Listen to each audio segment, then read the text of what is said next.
Learning and using colloquial expressions in French improve your spoken French.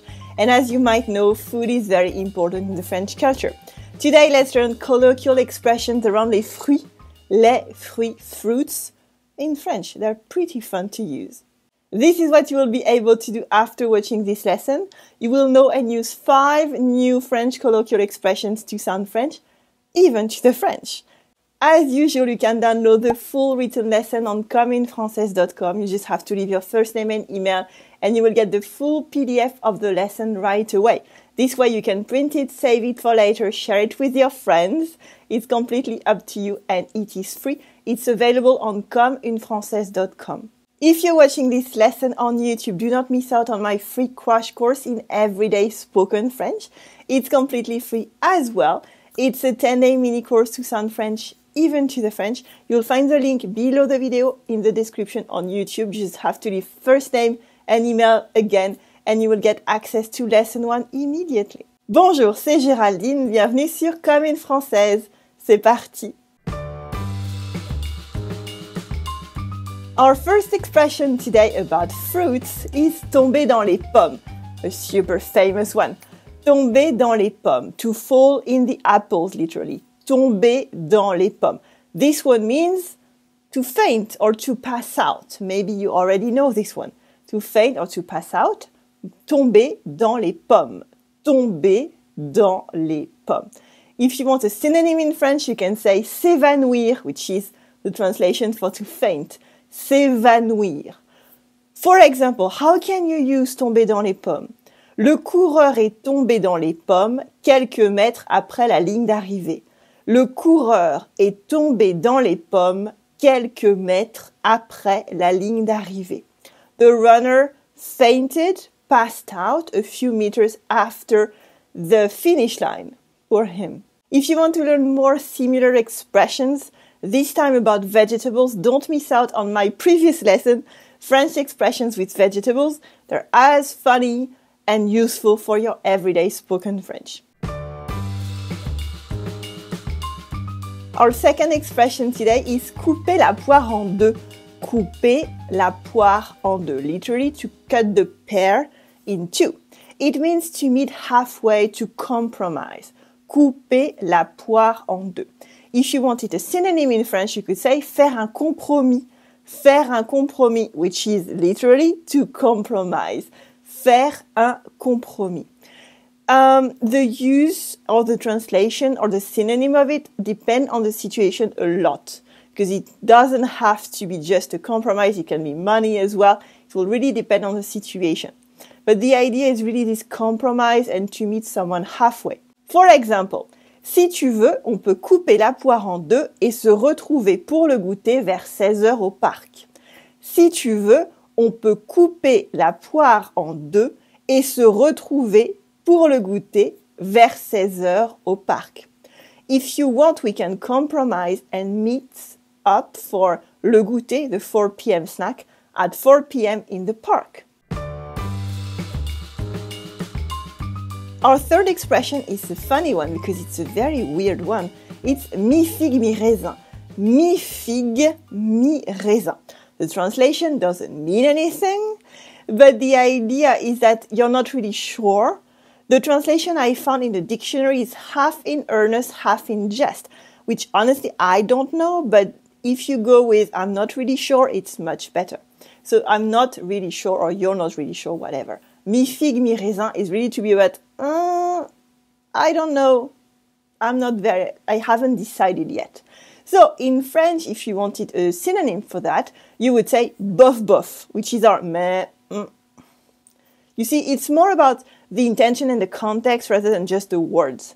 Bof bof means like, I don't know. Bof bof. You can also say pas très enthousiaste. Je ne suis pas très enthousiaste, etc. Pas très enthousiaste. Not very enthusiastic. Mitigé. Mitigé is exactly the same. It's, not sure. But mitigé is a bit more formal and elegant. Mitigé. Mi-figue, mi-raisin, I have to be honest, is pretty formal as well and super cute. So you can try using it. Mitigé is just a bit more formal, but because mi-figue, mi-raisin is an expression, it's very fun to use.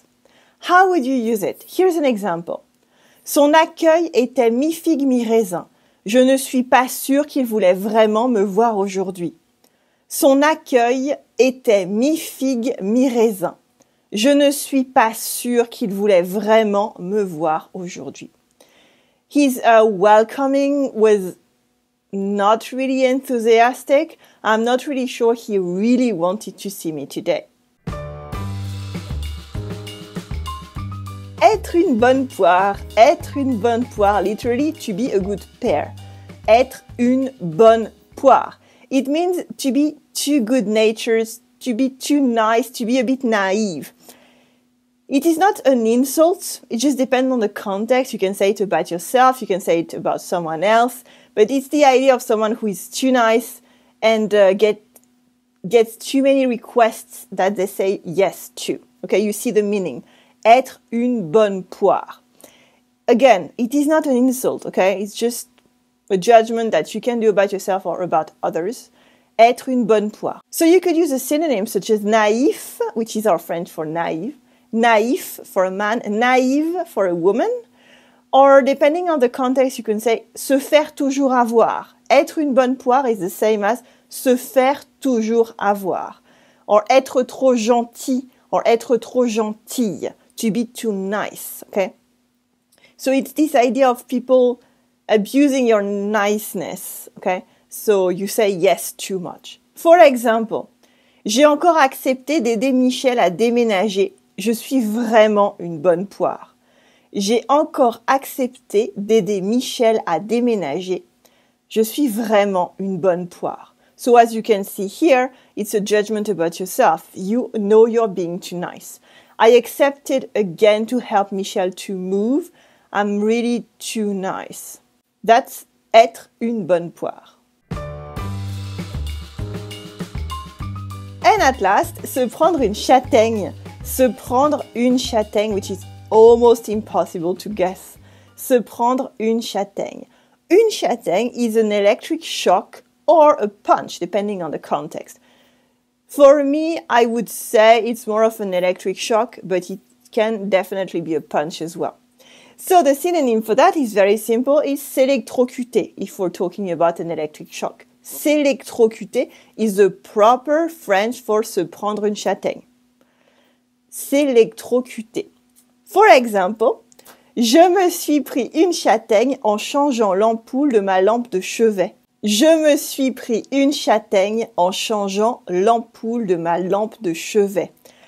I got an electric shock when I changed the light bulb of my bedside lamp. Lampe de chevet is the lamp you have next to your bed. Je me suis pris une châtaigne en changeant l'ampoule de ma lampe de chevet. Not good. That's se prendre une châtaigne. So, let's test yourself now.